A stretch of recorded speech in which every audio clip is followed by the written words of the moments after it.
Welcome back to the Zach Nichols podcast. I'm here with my co-host, Mr. Zach Nichols. Is that ever get old? No, I like having the same one because it's repetition. We don't have a sign off though. It's pretty much we'll every time. Yeah, all right, we'll see. Yeah, man. Finally, we get some space here. Nobody bothering us on this couch. No, I'm just playing. We've had so much fun with all of our guests. Monty was a fun guy to talk to, and it's interesting to get into the mind of somebody who doesn't get too much screen time because you get to know them, especially when you haven't competed with them. Yeah, no, I didn't know nothing about him. Big guy, another big dude. He is a big guy, dude. Man, after meeting him and Fessy, I would love to see that hall brawl. I'm sure neither of them would love to do it, but I know neither of them would want to. But it would be fun to watch. Big dudes. Yeah, no, for sure. They just make them bigger, man. Yeah, no, thank God, no, not back then. Did you ever compete with somebody that was look, you're not as yoked as you used to be, but you were as big as Monty, if not bigger at your thickest, but did you ever go against or competed with someone like your size, really? So Rob from St. Thomas was almost 6'5", 6'6". Wow. He's a big guy. And he was really skinny his first season, but then he put some weight on for his next one. Yeah, he was a big guy. CT was always a monster too. Right. Height-wise, he's what? Are you just an inch shorter than you, maybe? Yeah, 6'1", 6'2". Yeah. So somewhere. a couple, but still. Oh yeah. No, Yeah. CT's got some tree trunk. Yeah. Too. Yeah, man. Yeah. No, that's fun. No, yeah, it was good to talk to him. Hopefully he gets another chance. Very cool dude. And obviously, everything he's got going on in his personal, just nice to get to know him. A lot of fitness. Yeah, a lot of fitness stuff. How about Dusty's thirst trap for the birthday post? Oh, the 40-year-old. Dude, he looks good Feast, for 40. feast your eyes upon this. Dude, Dusty is putting in that work. He wants that callback so bad. He's been mucking and rucking. He's been mucking and rucking. Yeah, but happy birthday, Dusty. Yeah, happy birthday, Dusty. Big 40. Big 40. Looking freaking swole. Yeah, man. Looking swole. I'm telling you, he looks good. Now, I haven't competed against him. We didn't hoop with him or nothing to tell you ourselves what we thought of him as an athlete. And we've heard some, varying opinions, but hopefully he gets another shot. It's not going to be on 40, I don't think. But maybe USA, maybe something like that. Don't let him get to the final. Yeah. He wants the champ, though. He wants Jordan. He's one thing I do really respect about him is he's definitely blinders. This is what he cares about, and you got to respect it. No one said we didn't, dog. I know. I'm just saying they don't. A lot of the fans don't. So I just. He gets some hate. Not hate. It's just he's a little bit of an afterthought, which is fair enough. But Well, after that boisterous argument you got in with Tiffany, I don't see how he's an afterthought. And after we've gotten to know Tiffany a little bit, how could you fight with that? Yeah, how could you go especially when she would straight up tell you. Yeah. She'd be like, yeah, well, I did that, but she was like, I didn't do that. Dusty, what are you talking about? Right. She wouldn't pull a punch. She'd be like, yeah, it is what it is. Yeah, no, that was Michelle in the background. Tell you what, boy. Yeah. Oh yeah, we have a lot to talk about with Michelle and some of the other women. Better watch out on this season. We'll get right into it. We come back from James' elimination victory against Chauncey. This the huffing and puffing, blow your house down. Yeah, doesn't James look like he could be he could be in a pirate movie, but he'd be like one of the background pirates. Yeah. He's definitely not a lead star pirate, but he's definitely a background. Yeah. He's a barrel mover. He's moving a barrel from here to there. He's got that pirate look, but he could never take the pressure of the whole show. He's just a background pirate. He's getting scurvy. Yeah. Yeah. He's all that. He is a big boy. I wonder how tall he is. Probably 6'2". Is he? Yeah, he is. How big? I would say he's 6'2". 6'2"? Yeah, we'll have the research. G, look up how tall James is, please. What do you think the weight is on that boy? 245? No, dude, I'm giving him 5'11". What? Okay, well, you know how the camera makes people 195. Come on, man. I'll bet my fucking whole company that he's above 200. You know that he's too. A background pirate. All right, he is. Well, he's been. But his favorite fast food restaurant is Long John Silver's. Hey. Look, he might be a background character on a pirate movie, but he's been somewhat of a main character here. I mean, last week he went into elimination. This week he gets, he's into Mr. Steal Your Girl. Yeah, Mr. Steal Your Girl. Yeah, no, I'm not buying it. You're not buying what? Haircutted freak that he can handle. Pumpkin pie. He's 6'1". What'd you say? I said 6'4". I said 5'11". We're right in the middle. No. What about a weight though? 5'11". I'm 2 inches away. You're And I'm 3. So Yeah, right in the middle. All right.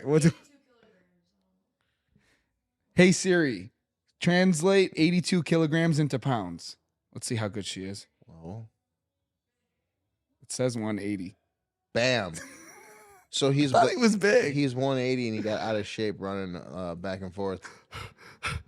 Yeah. All right. Well, James, we'll see what you got the rest of the way. We'll tell you one thing though, that's for sure, is that Mariah has the eyes for him. So the episode starts off with Mariah and James kind of hitting it off. Fessy was right about her. He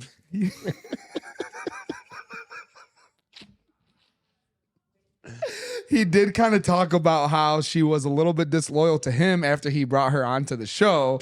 And he's like, hey, you're somewhat biting the hand that feeds you. He didn't really want to talk too much about it because he didn't care enough to like make it an issue. We asked about it, but it seems that she has a trend here.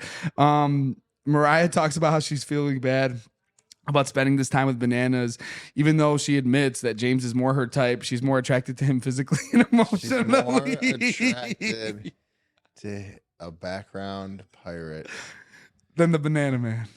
Oh, shit. I mean, look, I don't know, she's laying in the twin bed right next to him with that thing out. She has that thing out right up in his air. Look, it's hard for any man to resist that. And I wonder how Johnny feels watching this episode because we know he's watching. Obviously, we know, deeper into the episode, she gives into her temptation and she spends the night with James. So I have a couple questions regarding this. Number one, in your experience, have you ever seen Johnny get, kind of embarrassed by a woman in this way in the challenge house? I mean, I don't really know how to feel about this. I kind of feel like Johnny doesn't really care. Because if Johnny wanted it to be his girlfriend, or wanted her to hit, if Johnny wanted her to be his girlfriend, I feel like he would have had that. So I kind of feel like the minute she got on the flight and turned her phone in, Johnny was probably, my guess is he's with another girl himself. Yeah. Well, they were talking, but like, I think they were both also probably talking to other people too. Right. I think they both had side pieces. Yeah. There's no label. Yeah. There's no label. There's no label, so there's side pieces. Yeah. That's like the whole reason to not have a label. Yeah. Side dish. Yeah. A little side. I don't think Johnny really cared. Okay. Good to know. Did he watch it and say, okay, yeah, like we're not having dinner when she gets back? Yeah. 100%. Yeah. But I don't think Johnny, I think if Johnny did see it, he was probably watching it in the comfort of another woman's arms. If you want my honest opinion. No, that's how I feel too. Yeah. I mean, you know what? Look, she kind of insinuated, and who knows the truth of this, but in one of her interviews, she kind of insinuated that, hey, I think the reason we're not official is because I'm still confused or I still. Come on now. You're talking about Johnny Bananas, who whatever. has had his fair share. Whatever you want to say. For sure. Whatever you want to say. So yeah, totally. Yeah, you guys aren't a thing because you don't want it to be a thing. For sure. Yeah, cool. For sure. So yeah. Is this inbounds? We'll see about that. Because there's no label, is this inbounds or out of bounds or what? To me, if you feel guilty, you're obviously doing something fucking wrong. Well, yeah. I mean, or else you're not feeling guilty about it at all. Listen, I'd be shocked if Johnny didn't get hit up on speed dial by some of the producers who were actually filming these scenes. Yeah. He knew about it before Mariah even knew about it, I'm sure. I'm sure he was very privy to this. Plugged in, right? Yeah. I got some notes. You're an adult, you can allowed to do what you want. No label, dude. Do what you want. This is a man, but if this is a man that's been there for you, respected you, blah, blah, blah. This is a sleazy move. Now, we don't know what the ins and outs are of their relationship or the rules or whatever. Johnny just got done with USA 2. Who knows who or what he was doing there? But at the end of the day, if there's an exclusivity agreement, not only, I'm not saying anything controversial here. That's a disloyal move, and to do it in front of the world is a disrespectful move. So, Mariah, that being said, maybe we'll have you on the show and have you talk about it. But we'll move on. The house is pissed. Well, go ahead. Any other final thoughts on that? Listen, we don't know the ins and outs of this relationship. So this could have been totally expected. It could have been discussed. Like, hey, like if something comes up, I'm not gonna whatever. So we don't know. Yeah. Nor should we even care. We don't care. It's messy. Yeah. And it's great reality television. So Their life, their business. This is so messy. You're looking at two one-woman men over here. I'm just without the woman. So maybe 100%. I'm not listen. We don't know the label on exactly. It, so. We'll move on. I'm sure Johnny was just. I'm sure Johnny had to wipe his tear on the shoulder of the woman who was the woman or two next to that him. was consoling him during that episode. So that's for sure. The house is pissed at Raven for calling out. The USA part of the house is pissed at Raven for telling Kieran her team alliance strategy, and Raven is in a bad position. You find yourself watching this and thinking like several times, like, does Raven suck? As a person? Like, just as altogether, does she suck? Like, I'm always conflicted whenever I think someone's somewhat attractive. But yeah, as a person, you get blinders on. I just, I do. You watch game movies, I admit when I have my blinders on, but I'm not a fan of the way she moves, especially going back to the little bit of Ride or Dies that I saw. She's a little clingy, a little crazy. Oh, stage 5, huh? Yeah. Yeah. But sometimes that makes for the best love. Yeah.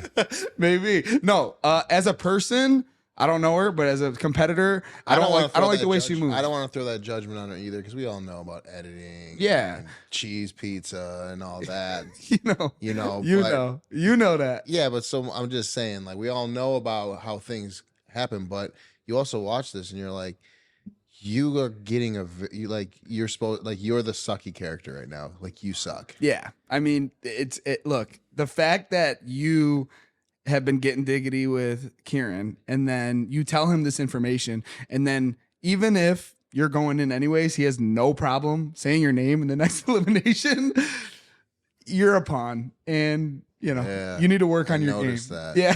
When I saw that, I was like, damn, it must not be that good. Yo, he's always wearing that velour. It looks like it's like a very light velour sweatsuit. Like, the Diddy jumpsuit.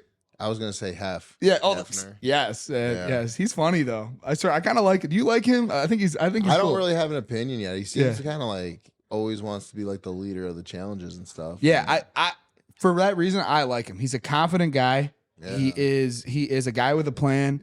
He doesn't care about look, it's 2023. You can do whatever you want, as we see. It's actually, but that make out in he made out with a guy in the first one, just fine. It's cool. Oh, it was just not. Yeah, he did. Cool. He I forgot. I think it was either like, I don't know. It was in the preview, but like he freaking, I don't, hey, it's fine. Do what you want. But like, that was a little, all right. Threw you off a little bit? A little bit.